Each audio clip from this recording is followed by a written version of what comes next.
Hello বন্ধুরা, আজ আমি বানাবো রাজস্থানি মালাই ঘেবার রেসিপি।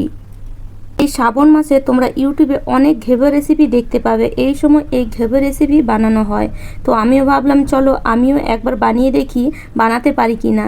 আর বিশ্বাস করো, প্রথমবারই বানালাম কিন্তু একদম পারফেক্ট হয়েছিল আর খেতে একদম দুর্দান্ত। তাহলে চলো তোমরাও দেখো, তোমরাও হয়তো দেখলে পরে তোমাদের ইচ্ছা করবে আর তোমরাও পারফেক্ট বানাতে পারবে। তো এর জন্য প্রথমে এখানে ঘি গরম করে নিতে হবে, আর ঘেবরের মধ্যে ঘি তো দিতেই হবে। ঘি ছাড়া কিন্তু ঘেবর তৈরি করা যায় না। তো সেখানে ঘি এখানে আমি 4 থেকে 5 চামচ গরম করে নিয়েছি। আর ঘিটা অবশ্যই কিন্তু গরম করবে। গরম করার পরে একটা বড় জায়গার মধ্যে ঘিটাকে দিয়ে দেব। তো এখানে 6 চামচ আমি ঘি দিয়েছি।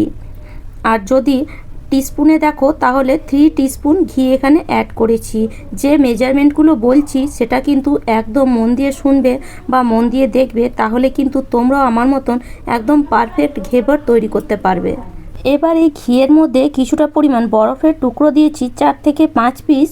আর এইভাবে হাত দিয়ে একটু বরফের টুকরোগুলোকে ঘিয়ের উপরে নাড়লেই দেখবে ঘিটা একদম জমে আসবে।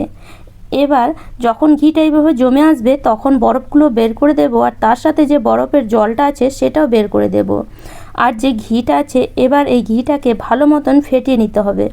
ফেটাতে ফেটাতে দেখবে ঘিটা একদম ক্রিমের মতন হয়ে আসবে, একদম হালকা হয়ে যাবে, হাতে নিলে দেখবে হালকা লাগবে আর একদম একটা ক্রিমের টেক্সচার চলে আসবে ঘিয়ের মধ্যে। দেখতেই পাচ্ছ, দেখো কত স্মুথ আর একদম হালকা ঘিটা হয়ে গেছে, পুরো ক্রিম তৈরি হয়ে গেছে।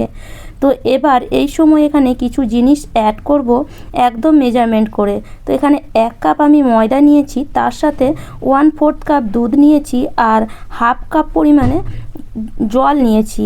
এবার এই সব জিনিসগুলোকে মেশাবো, তবে অল্প অল্প করে।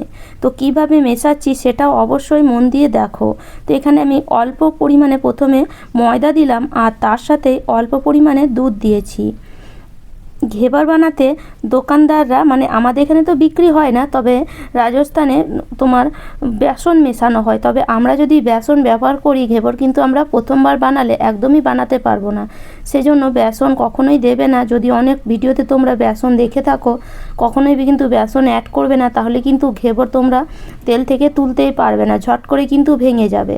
সেই জন্য প্রথমেই তোমরা এই ময়দা দিয়ে দেখবে, তারপরে যদি বানাতে ইচ্ছে করে বা তারপরে যদি বানাতে বানাতে একদম হাত চলে আসছে তারপরে তোমরা বেসন অ্যাড করতে পারো। তো দেখো আমি অল্প অল্প ময়দা দিচ্ছি আর অল্প অল্প দুধ দিচ্ছি। তো দুধটা এখন শেষ হয়ে গেছে, এবার আমি জল অ্যাড করছি। আর যতটা ময়দা দিচ্ছি বা যতটা দুধ দিচ্ছি ভালো করে কিন্তু ফেটিয়ে নিচ্ছি। তো এইভাবে কিন্তু ফেটাতে হবে। একবারে যদি ময়দা দুধ আর জল দিয়ে দাও তাহলে কিন্তু ডেলা বেঁধে যাবে, আর ডেলা বেঁধে গেলে কিন্তু ঘেবর কিন্তু একদম পারফেক্ট তৈরি হবে না। সেজন্য অল্প অল্প করে ময়দা, অল্প অল্প দুধ আর অল্প অল্প জল অ্যাড করতে হবে। তো পুরো ময়দা আর পুরো জলটা এখানে অ্যাড করে দিয়েছি। তো এখানে 1/2 কাপ আমি জল প্রথমে অ্যাড করেছিলাম, এবার আরও 1/2 কাপ এখানে জল অ্যাড করব। আরও 1/2 কাপ জল অ্যাড করে দিলাম, আবার এটাকে ভালো করে ফেটিয়ে নেব। আর একটা কথা, দুধ আর জল একদম কিন্তু ঠান্ডা নেবে, তবে খুব বেশি ঠান্ডা না হলেও চলবে। খুব বেশি ঠান্ডা নিও না প্রথমবার, কেননা খুব বেশি ঠান্ডা যদি তোমরা নাও মুশকিলে পড়ে যাবে। সেই জন্য একটু ঠান্ডা হলেই হবে। তো এবার আমি আরও 1 কাপ পরিমাণে জল এখানে অ্যাড করে দিলাম। তো টোটাল এখানে 2 কাপ জল আর 1/4 কাপ দুধ আর 1 কাপ পরিমাণে ময়দা নিয়েছি। তো আমি এখানে খুব ঠান্ডা আর খুব তোমার জল আর দুধটা অ্যাড করেছিলাম, সেই জন্য দেখো এটা ওপর থেকে জমে গেছে। মানে যে ঘিটা অ্যাড করেছি ঘিটা ময়দাকে ধরে একদম জমে গেছে। তো তোমরা যদি এরকম খুব ঠান্ডা অ্যাড করো তাহলে কিন্তু জমে যাবে, তবে ঘাবড়াবে না। এটাকে যদি এইভাবে রেখে দাও নর্মাল টেম্পারেচারে তাহলে কিন্তু একদম এটা জলের সাথে বা এই যে ঘোলের সাথে ভালো মতন মিশে যাবে। তো এবার এটাকে ছেঁকে নেব, এর মধ্যে কোনো লাম্পস যেন না থাকে, সেই জন্য এটাকে অবশ্যই ছেঁকে নিতে হবে। আর যদি জলটা নর্মাল তোমরা ব্যবহার করো তাহলে কিন্তু এরকম লাম্পস, মানে এরকম তোমাদের ছানা কাটা হবে না, আর ওটা কিন্তু একদম পারফেক্ট তৈরি হবে। সেজন্য আমি বলছি, আমি প্রথমবার আমিও বানালাম, তো আমি অনেক ঠান্ডা নিয়েছি জলটা, আমিও বুঝতে পারিনি যে এরকম হয়ে যাবে। সেজন্যই বলছি তোমরা খুব বেশি ঠান্ডা জল ব্যবহার করবে না, অনেক ভিডিওতেই বলে থাকে যে অনেক ঠান্ডা জল ব্যবহার করতে। তো আমি বানানোর পরে বুঝতে পারলাম খুব বেশি ঠান্ডা জল এখানে ব্যবহার করলে কিন্তু এরকম যে ঘোলটা আছে সেটা ছানা কাটা হয়ে যাবে। তো দেখো আমি কিছুক্ষণ রেখে দিয়েছিলাম, আর এরকম পাতলা ঘোল তৈরি করতে হবে। যেমন মেজারমেন্ট বললাম ঠিক সেই মেজারমেন্টে করবে, তাহলে কিন্তু ঘেবর তৈরি হবে। বেশি যদি এদিক সেদিকে করতে চাও তাহলে ঘেবর কিন্তু প্রথমবার বানাতে পারবে না। তো এটাকে সাইডে রেখে দিলাম তোমার ঘোলটাকে। এবার এখানে একটা চিনির শিরা বানিয়ে নেব। তো তার জন্য 1 কাপ পরিমাণে এখানে চিনি দিয়েছি আর 1/2 কাপ পরিমাণে জল। কড়াইতে ভালো করে চিনিটাকে গলিয়ে নিয়ে একদম একটা শিরা তৈরি করব, আঠালো মানে এক তারের যে শিরা হয় সেই শিরা এখানে তৈরি করতে হবে। তো এইভাবে হাত দিয়ে একটু চেক করে নেবে। হাতে যখন একটা চিটচিটে ভালো মতন চিটচিটে ভাব আসবে আর এরকম একটা তার তৈরি হবে, তখন বুঝতে পারবে চিনির শিরাটা একদম রেডি হয়ে গেছে। তো দেখো এখন আমার হাতে একটা চিটচিটে ভাব আর একটা তারের মতন তৈরি হচ্ছে। তো এখন চিনির শিরাটা কিন্তু একদম রেডি। এবার গ্যাসটাকে অফ করে দিয়ে এই চিনির শিরাটা আমি আলাদা একটা জায়গার মধ্যে বের করে নেব। আবার ওই কড়াইটা আমি সামান্য একটু জল দিয়ে বসিয়ে দিলাম গ্যাসের মধ্যে। তার মধ্যে 1/2 লিটার দুধ দিয়ে দিয়েছি। দুধটা একটু ফুটিয়ে নিয়ে মানে একটাই ফুট উঠলে দুধের মধ্যে এখানে মিল্ক পাউডার অ্যাড করব। তো এখানে আমি 1/2 বাটি মতন মিল্ক পাউডার দিচ্ছি। এই মিল্ক পাউডার দিয়ে দিলে কি হয়, আমরা ঘেবরের জন্য যে রাবড়িটা তৈরি করব সেটা খুব তাড়াতাড়ি তৈরি হয়ে যাবে। আর যদি তোমরা খালি দুধ দিয়ে বানাতে চাও, লিকুইড দুধ দিয়ে, তাহলে 1 লিটার দুধকে ফুটিয়ে একদম যে আমরা খোয়া বানাই ঠিক সেরকমই এটা খোয়াই বানাতে হবে। এটাকে রাবড়ি বলে। তো এরকম খোয়া বানিয়ে নিতে হবে। তো দেখো এটা ফুটে আস্তে আস্তে একদম দুধটা শুকিয়ে এসেছে। এবার এর মধ্যে একটু এলাচ গুঁড়ো আমি দিয়ে দিচ্ছি। কিছু গোটা এলাচের বীজগুলোকে আমি হামাদির সাথে গুঁড়ো করে সেটাই দিয়ে দিলাম। তো দেখো দুধটা এখন পুরোপুরি শুকিয়ে গেছে আর আমাদের রাবড়ি একদম রেডি। তো এবার এটাকে গ্যাস থেকে নামিয়ে নেব। এবার চলো বানাবো ঘেবর। তো ঘেবর বানাবার জন্য একটা জায়গার মধ্যে কিছুটা পরিমাণ বরফ রেখে তার উপরে কিন্তু যে আমরা ঘোলটা তৈরি করলাম সেটা রাখতে হবে, মানে যে ব্যাটারটা।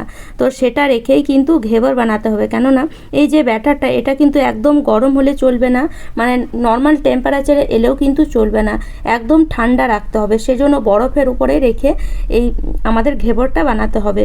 আর এই যে তেলটা এটা কিন্তু একদম হাই ফ্লেমে গরম করতে হবে।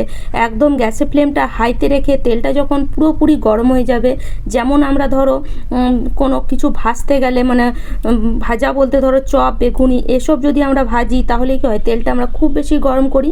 তো সেরকমই এটা তেলটাকে একদম হাই ফ্লেমে গরম করবে। গরম করার পরে তারপরে হাই ফ্লেমেই রেখে এইভাবে অল্প অল্প করে ব্যাটার এই তেলের মাঝখানে দিতে হবে। আর অল্প অল্প দিতে হবে, দেখতে থাকো যেভাবে আমি দিচ্ছি ঠিক সেইভাবে অল্প অল্পই দেবে, একদম কিন্তু একসাথে বেশি পরিমাণে দেবে না। আর তেলের মধ্যে যে ঝাঁঝটা উঠছে এটা দেওয়ার পরে সেই ঝাঁঝটা যখন বন্ধ হয়ে যাবে তখন আবার একটু করে দেবে। আর এইভাবে আমি এই ডাবুটাতে 3 থেকে 4 বার আমি দিয়েছি একটা ঘেবর বানাবার জন্য। তো আমি তোমাদেরকে ভালোভাবে বোঝাবারই চেষ্টা করছি, আর অবশ্যই ভিডিওটা পুরোটা দেখো তাহলে বুঝতে পারবে। মাঝখানে দেখবে জায়গাটা আস্তে আস্তে ছোট হয়ে আসবে, তখন কিন্তু এরকম যে কোনো একটা কাঠের তোমরা বেলনা নিতে পারো বা একটা কাঠিও নিতে পারো, এভাবে নিয়ে মাঝখানটাতে জায়গা করে নিতে হবে। আর তারপরে দেখো 3 থেকে 4 বার মানে 3 থেকে 4 ডাবু দেওয়ার পরে দেখবে ঘেবরের জালিগুলো খুব সুন্দর হয়ে আসছে। আর যখন এরকম হয়ে আসবে পুরো ভেতরটা লাল হয়ে যাবে তখন এটাকে তুলে নেবে। গ্যাসের ফ্লেমটা কিন্তু একদম হাইতেই রাখবে ফার্স্ট থেকে লাস্ট পর্যন্ত, কখনোই কিন্তু গ্যাসের ফ্লেমটা মানে কম বেশি এরকম করবে না। আর দেখো এত সুন্দর কালার এসেছে, এটা আমার প্রথম ঘেবর, খুবই সুন্দর হয়েছিল। তো আবার একটা বানিয়ে আমি তোমাদেরকে দেখিয়ে দিচ্ছি। আর দেখো কতটা উঁচুতে রাখতে হবে, একটু উঁচুতেই কিন্তু রাখবে। আর এইভাবে বানাতে হবে। এরকম বড় ডেচকি থাকলে ডেচকির মধ্যে বানাতে পারো, কড়াইয়ের মধ্যেও বানাতে পারো। ছোট যদি ডেচকি থাকে তার মধ্যে হয়, তবে আমি প্রথমে একটা ছোট ডেচকিতেই বানালাম, খুব বেশি ভালো হলো না, সেই জন্য আমি আবার এরকম মিডিয়াম সাইজের ডেচকিটা বসিয়েছি। তো দেখো এরকম তোমরা জায়গা করে নিতে পারো। এই যে আমি একটা বেলনা নিয়েছি, বেলনাতে মাঝখানটা একটু সরিয়ে দিচ্ছি, জায়গা করে নিচ্ছি। এই ঝাঁঝটা যখন মরে যাবে, মানে ভেতরে যে তেলের মধ্যে আমরা ব্যাটারটা দিচ্ছি, এই ব্যাটারটা যখন সেট হয়ে যাবে তখন কিন্তু এরকম জায়গা করে নিতে হবে। আর এরকম অল্প অল্প দেবে ওপর থেকে। দেখো দেওয়ার সঙ্গে সঙ্গে কত সুন্দর একটা মানে ঝাঁচের মতন উঠছে। আর সেটা যখন বন্ধ হয়ে যাবে তখন আবার কিন্তু এই বেলনা দিয়ে এরকম জায়গা করে নেবে। আর এটা বানাতে দেখবে খুবই মজা লাগবে। প্রথমবার বানালে তো খুবই আনন্দ পাবে বানানোর পরে, কেননা আমি খুবই আনন্দ পেয়েছিলাম এটা বানানোর পরে। আমি দেখেছি অনেক দিন থেকে ইউটিউবে ঘেবর বানাতে, কিন্তু কখনোই সাহস হয়নি। তো এবার ভাবলাম চলো বানিয়ে দেখি কেমন হয়। হয়তো কিছু খারাপ হবে, কিন্তু যখন এটা পারফেক্ট তোমরা বানাতে পারবে একদম কিন্তু খুবই খুশি হবে। তো দেখো আমি এখানে 4টে ঘেবর বানিয়েছি। আর দেখো প্রথমে আমি কিছুটা নষ্ট করেছি, সত্যি কথা তোমাদেরকে বলছি। প্রথমে আমি ব্যাটার বানিয়েছিলাম, তো আমিও প্রথমে বুঝতে পারছিলাম না, তো কিছুটা নষ্ট হয়েছে। তো যে আমি মেজারমেন্ট বললাম সেইভাবে যদি তোমরা বানাও আশা করি তোমাদের নষ্ট হবে না। তবে দেখবে এক দুটো আমরা যখন প্রথম কোনো কিছু বানাই কিছুটা পরিমাণ তো নষ্টই হয়। তো এক দুটো যদি নষ্ট হয় তারপরে যদি জিনিসটা তৈরি হয় দেখবে তার আনন্দই একটা আলাদা। তো ঘেবর এইভাবে সাজানো হয়। প্রথমে যে চিনির রসটা বানিয়েছিলাম সেটা ওপর থেকে দিয়ে দেওয়া হবে কিছুটা পরিমাণ, যতটা মিষ্টি খেতে চাও। তার ওপরে এই যে রাবড়িটা এইভাবে সাজিয়ে দিতে হবে। আর তার ওপরে তোমরা বাদাম দিয়ে দিতে পারো, যে কোনো বাদাম, কাজু, কিশমিশ, মানে যা খুশি ওপর থেকে তোমরা সাজিয়ে নিতে পারো। আর এই ঘেবর খেতে কিন্তু খুবই টেস্টি লাগে। তো যদি কখনো না খেয়েছো বা যদি ইউটিউবে দেখে বানাবার ইচ্ছা হচ্ছে তাহলে অবশ্যই আমি বলবো একবার হলেও বানিয়ে দেখবে, কেননা এসব জিনিস আমরা তো প্রত্যেক দিন বানাই না। তবে একবার বানালে আমাদের কিন্তু খুবই আনন্দ লাগে যে আমরা একটা নতুন জিনিস বানিয়ে ফেললাম। তো দেখতেই পাচ্ছ আমিও প্রথমবার বানিয়েছি, তবে বলবো না যে একদম পারফেক্ট হয়েছে। তবে হ্যাঁ, কিন্তু একদম হয়েছে এমন নয় যে হয়নি। দেখতেই পাচ্ছ খুব সুন্দর হয়েছে। আমার তো খুবই মানে আনন্দ হচ্ছে এটা বানানোর পরে। তো আশা করি তোমাদেরও ভালো লাগবে। আর আমার এই রেসিপি যদি তোমাদের এতটুকুও ভালো লেগে থাকে তাহলে অবশ্যই ভিডিওটাকে শেয়ার করো। আর আমার চ্যানেলে নতুন হয়ে থাকলে চ্যানেলটিকে সাবস্ক্রাইব করে নিও। আর অবশ্যই একটা লাইক করে দিও, কেননা সত্যি কথা বলছি এই ঘেবর বানাতে আজকে আমার পুরো দিনটা চলে গেছে। মানে তোমরা চিন্তা করতে পারবে না আমি কতক্ষণ এটাকে ধরে বানিয়েছি।